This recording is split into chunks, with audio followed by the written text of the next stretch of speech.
to the Citizen channel to continue our look at the Euros and how our boys are doing. That's all we're really interested in, isn't it? Unless you're dyed-in-the-wool England fan or a fan of any of the other countries in this. But yeah, I just care about our boys. That's why I watch it, in theory.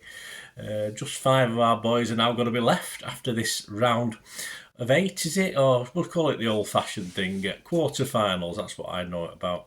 So we're going to have a look at the latest odds as well. And how our boys did. A bit of a mixed bag again. Yes, we find some are struggling a little bit and some that have done very well, or certainly 1 or 2 that have done very well. Perhaps not so much this time. So we'll have a look at how we did. Our City boys did in the Euros quarterfinals. Please, before we do so, on screen there, I've been offering this for a little while. It'll be disappearing soon. So if you want a great set of pigment pens from fine point to thicker for the artists amongst you, or if you just like me want to write a lot of stuff down, with proper writing rather on the computer, great value.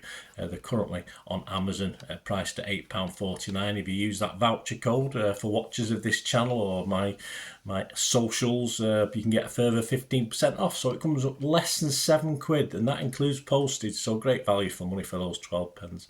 And they're getting a 4.4 out of 5 rating on Amazon as well. So don't just take my word for it. Fill your boots, guys. It will be the offer will be closing quite soon. Right, let's have a look at this. Back to the quarterfinals. Who do we start with? We'll go back to the 5th of July. It's only a couple of days ago as I'm recording this. Spain 2, Germany 1.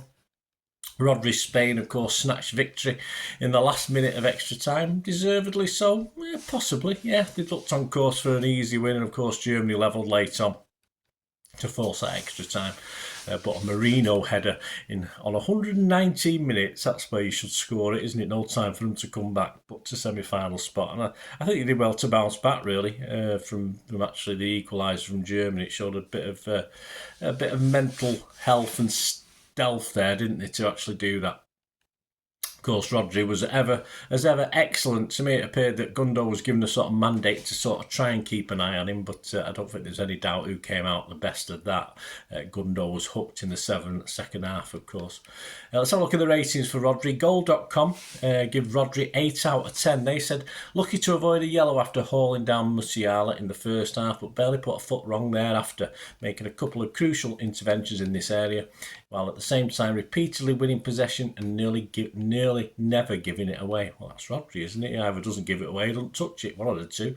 Give me sport, give him an 8 out of 10. They said, won almost every duel he faced in a midfield war zone and was accurate with nearly every single pass. He was the glue of the team. Yes, I agree with that.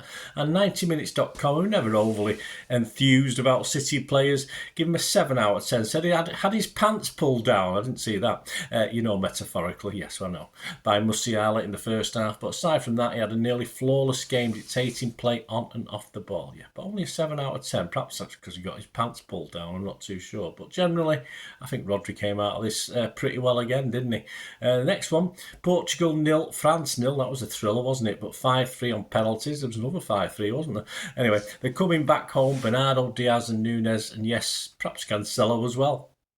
And despite Portugal looking a better side, France nicked it on penalties. Not the only team. Apart from Nunes, who warmed the bench again. Our trio, well, 2+1 all again for me. Played pretty well, actually. I thought Cancelo had one of his better games. Goal.com gave him a 7 out of 10 and said, understandably wasn't given his usual level of freedom to attack because of Mbappe's presence on France's left wing, but still played the pass of the match to release Fernandes, while he also got a sight of a goal after the rebound.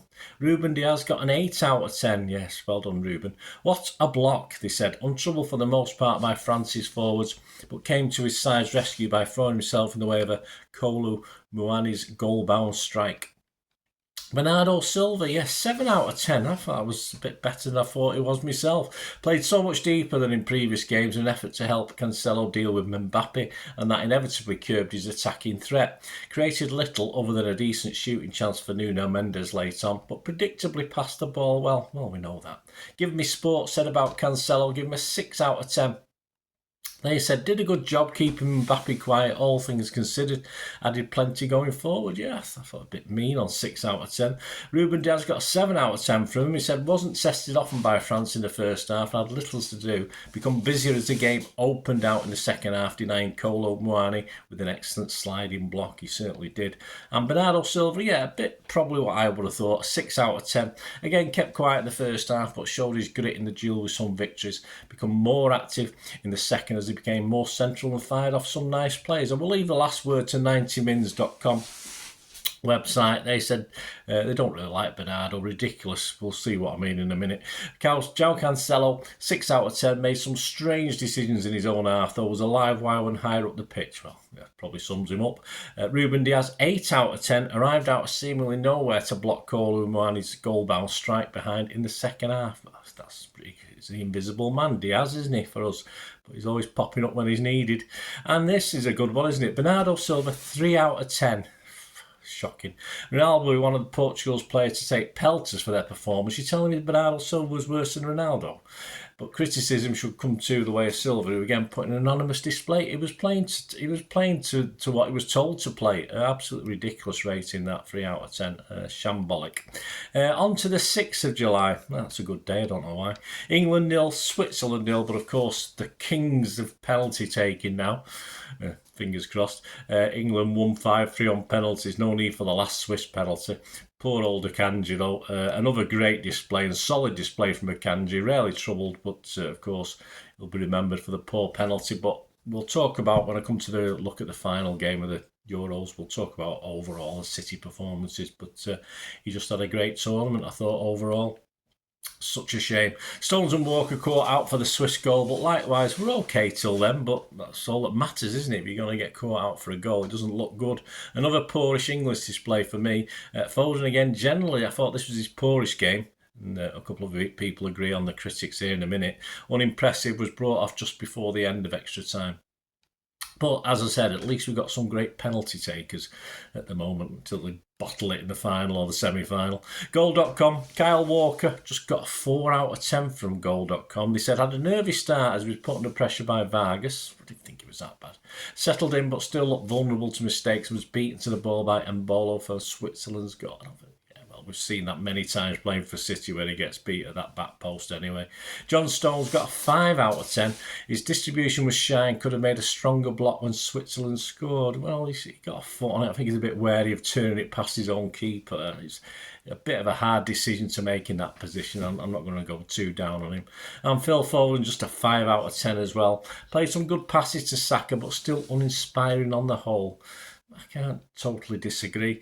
A London Evening Standard, anyway, I've not gone over to them before, but they seem a bit kinder to the City players, so I thought I'd put them in for the last word on England. Kyle Walker got a 6 out of 10. They said Mbolo got in front of him at the back post to stab Switzerland in front. His distribution was sloppy, but his recovery pace is important in the back three. Sounds like when he plays for us. John Stones got a 7. They said could only touch, what did he get off goal? 5. Could only touch and dodge his cross into Mbolo's path for the Swiss goal. Otherwise, composed defensively, snuffing out a couple of dangerous moments. Yeah, I think that just sums up Stones' tournament as well. And Phil Foden, all right, got a 6. Okay, more involved centrally and pulled the strings from deep in the first half, drastically faded in the second and wasted a couple of promising breakaways. Yeah, I thought Phil's performance was his probably weakest of the tournament so far. On to the last game and to decide the other semi-finalists, and it ended Netherlands 2, Turkey 1. Nathan, of course, will face 3 of his teammates now in the semi-final, but had a quieter game than normal in this one. He was replaced at 1-1. He was on a booking at the time. So, yeah, interesting. I still expect him to start. I think that was his first booking, wasn't it? I don't think he misses it. But this was a close game overall. I thought Turkey looked... certainly didn't have as much of the ball, but just as scary as the Netherlands. I wasn't overly impressed with the Dutch, in fairness, but all credit to the Dutch for coming back to claim that final 4 spot. Got the ratings for Nathan. Goal.com. He got a 6 out of 10 from Goal.com. Took a booking to deny Turkey a shot on goal. Rarely lets his team down, even if he's an unspectacular performer. He isn't. Don't expect any fancy stuff. Give me sport, only give him a 5.5 out of 10. They said didn't have to do an awful lot, but when he did, it was fine in the first 45 minutes, just fine. He was reckless at the start of the second period to go into the book. Well, he was reckless, but desperate probably. He was hooked off first for the Dutch, yeah. And footballorange.com, the Netherlands site, Nathan Aki got a 6 out of 10, so not a disaster. One of his poorest nights, I agree. In orange, Aki looked devoid of ideas on the ball in the first half, was eventually taken off for Van der Ven. I just hope that doesn't mean he won't start that semi-final. I think he thoroughly deserves so. So there you go. On Tuesday, we've got Spain against France, of course. And on Wednesday, yes, wonderful, 8 o'clock, and I'm in work Thursday as well, so I'll have to try and have a nap in the afternoon for this one.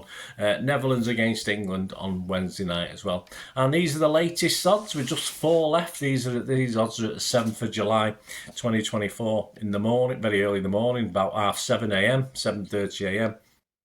Spain are now favourites, and I think rightly so. That last 4, they're into 2-1 from 4-1. The masters of penalty taking England.